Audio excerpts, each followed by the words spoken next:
So apparently, merong mga agents that may ginagawa silang diskarte for them to hit the quota.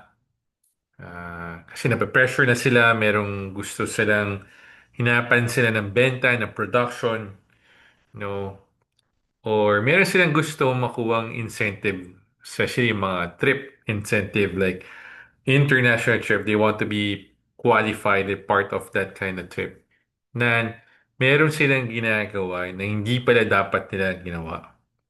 So these are the things that we have to be careful, na things that we also have to be aware as clients, as customers, no? Even if you're an agent also. Kasi we have this principle when it comes to the insurance business is how we operate, no? Right people, the right way, and we get the right results. So hindi lahat talaga ng tao we work with, especially if not they're not the right people to work with. We do the right things the right way, the right people, the right results will come. So that's a very important operating principle. Kasi sometimes it really gets very tempting na, oh, there's a big account coming in, pero questionable pala yung source of income. Or the agent. No? Ito nga, usual case. Gusto makabenta, makahit ng quota, maka-qualify sa mga incentives, sa mga cash incentives, giveaways, trip incentives, na at what cost, no? So, usually what happens is, oo nga, na-approve ka, pero eventually, hindi pala makiklaim.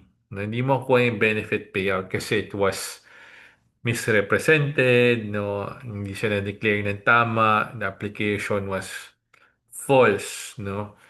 Or there were truths that was omitted. So, yan yung mga bagay talaga we have to know.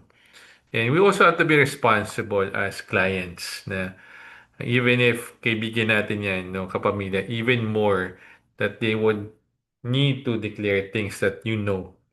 Para din yan pareho sa inyo. Kasi as a client, you want to make sure that whatever you paid for ay covered ka. And as the agent, you make sure that you earn it in the right way naman. The commissions, the trust of your clients, na-earn mo talaga ng tama. So this is what we do. All agents, they have to go compliance training every year. And today, thank God, nakapasa po ako dyan. So, took my compliance training online today. Get reminded yung mga code of conduct provided by the Insurance Commission, code of conduct guidelines provided by AIA, RCS guidelines, and the basic principle is there. We have to be professional. We have to uh, always do the right thing with the right people and right results. So, mission first talaga. Unahin muna yung mission. No, very tempting talaga, may mga bagay na gusto mo mangyari mabilis, gusto mo mapadali yung trabaho mo, that you do other things na hindi pala tama. So it was a good timing for me, this training, for me to continue doing what I want to do here in AIA, here in the life insurance industry. So, konting ano na po, paalala, konting kaalaman, just wanted to share that merong ganung bagay.